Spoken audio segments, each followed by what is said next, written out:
estudo dirigido e nesse momento nós estamos discutindo sobre a questão do sujeito moral, né?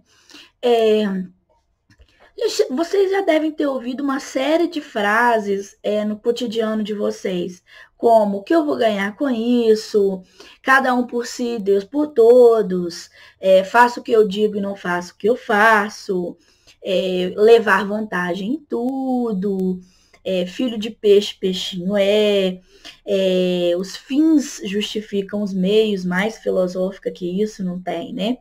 Então, são frases que fazem parte das relações cotidianas, né? E nós, muitas vezes, não paramos para refletir sobre elas. Elas escondem um certo individualismo e a superioridade de alguns em relação aos outros. Pelo menos a gente quer impor a superioridade, né? Não é que ela exista, mas nós queremos impor essa superioridade em relação às pessoas. E através da fala é que ela se identifica em relação ao cotidiano que nós vivemos, né? É muito comum nós vemos também o famoso jeitinho brasileiro. O que seria o jeitinho brasileiro? Formas autoritárias, individualistas, de desconsiderar as normas e vivências da coletividade. Então, quer dizer que, em nome de mim, da Tatiana, por exemplo, eu posso furar uma fila, porque eu estou com pouco tempo para pagar uma conta, então eu vou furar uma fila. Eu conheço alguém que está lá na ponta, e aí eu falo assim, quebra o meu galho aí, né? É o famoso jeitinho brasileiro, que nós vemos no cotidiano. E a gente pensa que isso não é tão ruim assim, né? Pelo menos a gente pensa. Eu acho horroroso. Então, são valores que nós carregamos. Furar uma fila, parece que a gente está tirando vantagem. Olha, ele conseguiu furar a fila, cara esperto. Então, nós, na nossa sociedade brasileira, né, nosso grupo, levar vantagem pode, em algum momento, representar sinônimo de ser esperto, né? Quando você infringe essas normas, parece que você está acima do bem e do mal. E com isso parece que as pessoas gostam e aplaudem esse comportamento que algumas pessoas tomam. Então, são valores que nós possuímos e, ao longo do tempo, aquilo vai se construindo na sociedade e em nós mesmos. Mas vamos parar para pensar o que são valores, né? Os valores, no conceito mesmo, são características morais que todas as pessoas possuem. Eu, você, todos nós carregamos valores. E esses valores, eles têm uma função, que é orientar o indivíduo, o comportamento que ele possui, as suas ações, na satisfação de algumas determinadas necessidades, né? Esse é o conceito principal de valores. Então, os valores, eles orientam as ações dos indivíduos. Por exemplo, eu não gosto de furar fila. Eu acho isso extremamente deselegante, porque são valores que eu possuo. Será que vocês acham a mesma coisa? Alguns não. Isso não, é vantagem, enfim, passar na frente de pessoas, enfim, para determinadas necessidades despontam os valores, né? Eu preciso chegar no compromisso, então eu vou furar a fila. Tem pessoas que preferem até chegar atrasadas do que furar uma fila. Então, são valores que todos nós possuímos e que vão sendo representativos, né? São experiências que nós vivemos e que vão para a ação prática, né? Por exemplo, de furar uma fila.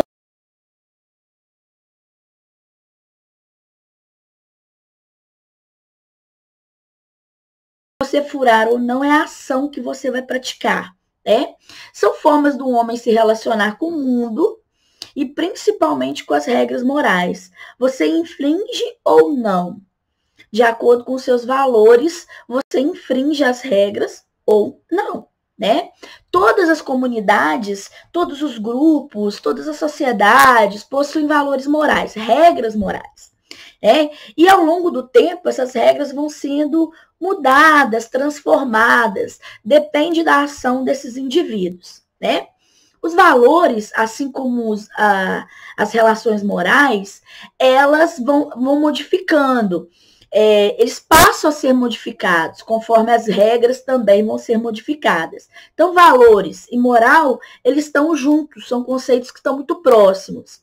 A sociedade se modifica, os costumes, vocês percebem que eles vão sendo ultrapassados e cada vez mais a sociedade vai modificando, né? Então, o sujeito moral desponta nesse momento. O que é o sujeito moral? É aquele que é capaz de se relacionar com ele e também com outros, dependendo dos seus valores, aquilo que ele possui de transformação, promovendo a transformação e consequentemente, a construção da consciência moral. De que modo essas transformações, esse progresso moral, ele se dá? Porque, olha só, vou dar um exemplo aqui. A escola. Hoje, a escola é uma instituição social. Ela sempre foi uma instituição social. E essa escola, ela não é a mesma. Se você for lá na década de 30, ela tem determinadas ideias, valores. Se você for nos dias atuais, tanto o aspecto físico quanto os valores morais, eles modificando. Eles vão se modificando com o passar do tempo. Hoje nós temos uma escola mais tecnológica, mais voltada para o aluno, né, para as necessidades daquele aluno, enfim. Então, nós temos a estrutura modificada, bem como também os valores que ela possui. Então, como se dá esse progresso da moral, dos valores? Primeiro, nós temos 3 caminhos que vão nos levando. A ampliação da esfera moral. Antes, o que era garantido pela lei, ele passa a ser feito pelos costumes. Vou dar um exemplo bem tosco aqui. Na década de 90, foi imposto pela lei o uso do cinto de segurança. E as pessoas, elas não se adaptaram assim tão rápido ao uso do cinto de segurança. Muitos foram punidos, levaram multa, os cariocas tiveram aí uma ideia genial, que é usar a camisa do Vasco, aí aquele cinto, né? Aquela fita vermelha, assim, ele acabava driblando aí a visão dos guardas, né? Mas ao passar do tempo, hoje, por exemplo, você entra num carro, a primeira coisa que você faz é entrar do carro e puxar o cinto de segurança. Ou seja, são normas que eram leis, né, que eram são passíveis de punição e que hoje não há necessidade de tanta punição assim, porque nós já incorporamos, já é um costume. Então, a ampliação da esfera moral se dá através dessas ideias. Outra coisa, uma questão que é muito importante, que é o caráter consciente e livre da ação. Nós, seres humanos, a progressão da moral se dá através do indivíduo livre, autônomo, né? Ele tem liberdade e ele assume uma responsabilidade. Não é que ele é obrigado, mas ele é livre para escolher. Então, o caráter consciente e livre da ação. Nós, seres humanos, né, indivíduos, nós temos esse caráter, o indivíduo, sujeito da moral.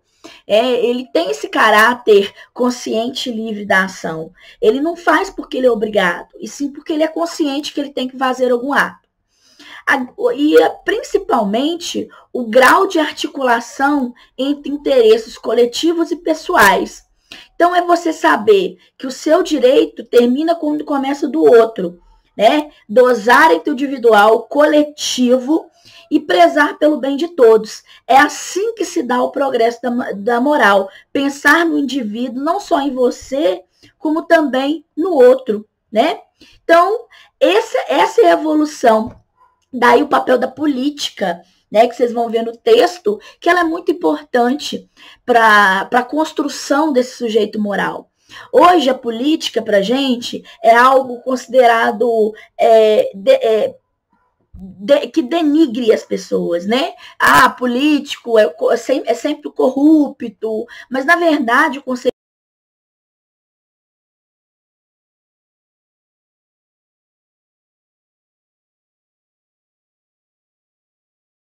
as decisões dentro da ágora, que era o espaço onde os cidadãos discutiam as ações, não em prol do indivíduo, mas em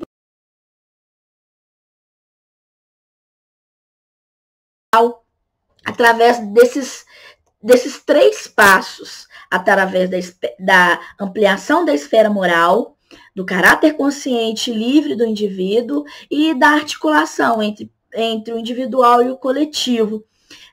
Então, é através da política, principalmente, né, no sentido de participação coletiva, é que vai se dar a progressão da moral.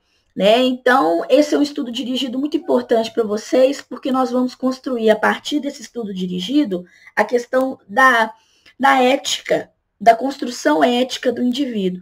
E para passar pela construção ética, nós temos que falar principalmente de valores e de moral.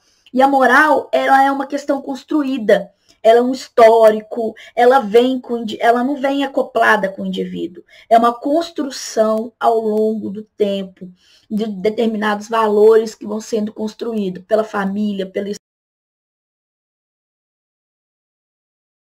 Por isso que é muito importante o papel da educação para a construção de valores. E é o que a gente sempre prega, que a educação é capaz de transformar vidas e construir também sujeitos éticos e valorativos.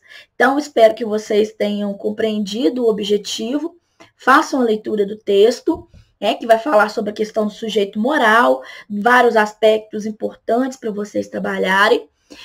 Tem um diferencial aqui no terceiro estudo dirigido, que é um vídeo explicativo e animado sobre um vídeo complementar sobre a questão dos valores. Espero que vocês gostem, né? E nos vemos na sala de aula para discutir o termo da construção do sujeito moral. Um grande abraço e até lá.